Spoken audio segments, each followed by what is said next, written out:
we cannot purport to be good people, or we can't purport to be educated, well informed of issues, ideas, programs, and plans when they tend to happen at a level that is convenient to ourselves or to yourself.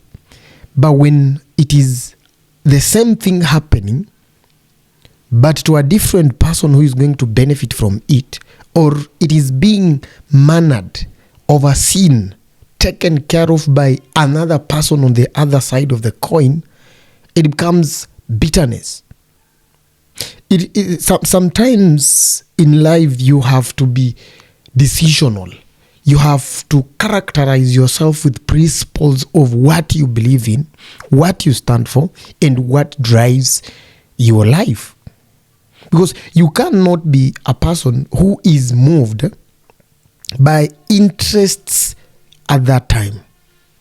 Something happens in the United States of America, or something happens in England, that when you subject this thing to a litmus test, when you subject this action to any other form of that is exposure, it gives you a vibe of something that is a vice when it comes to your country, when it comes to your norms, when it comes to your cultural belief.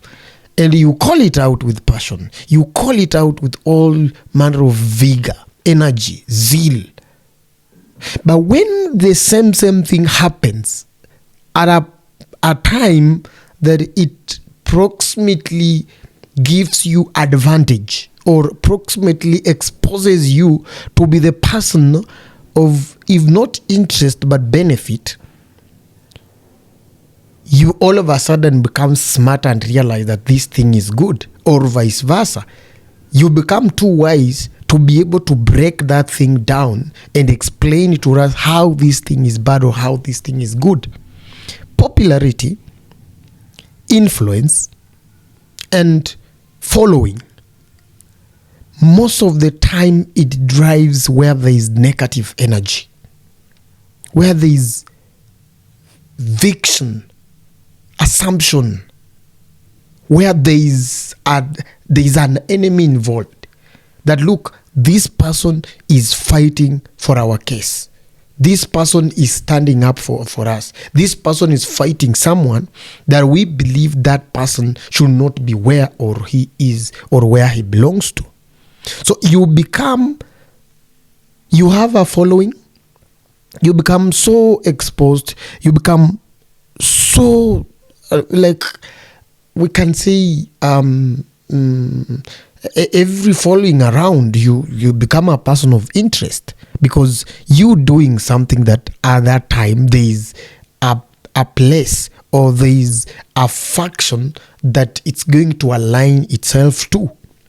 But come to think of it, have you ever seen anybody who has done something in the right way that has been done wrongly for very many years, where people are comfortable, and he does it in the right way, where it subjects the people to uncomfortability, being popular?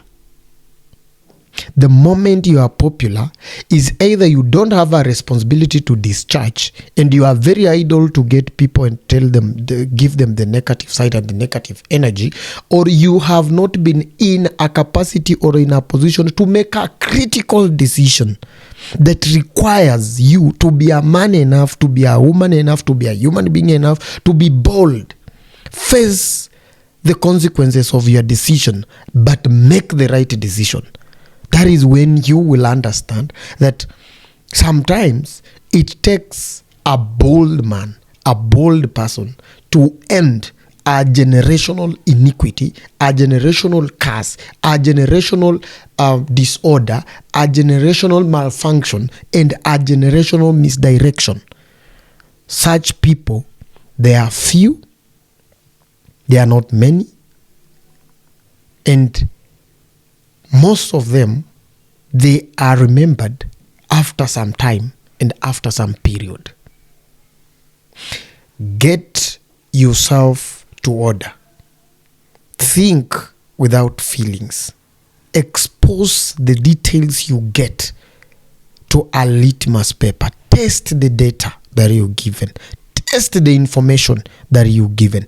Test any available form of thrown data, information, assumptions, hypotheses.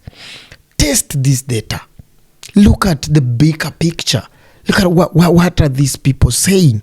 Is it possible? Can it happen? Does it work?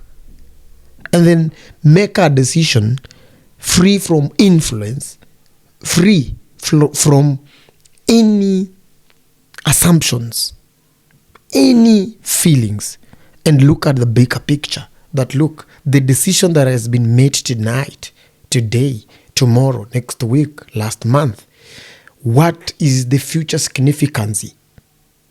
The minimum, not really return, but if you expose it to any other exposure and test the data, what is it? What is the impact of that decision in 5 years, in 10 years?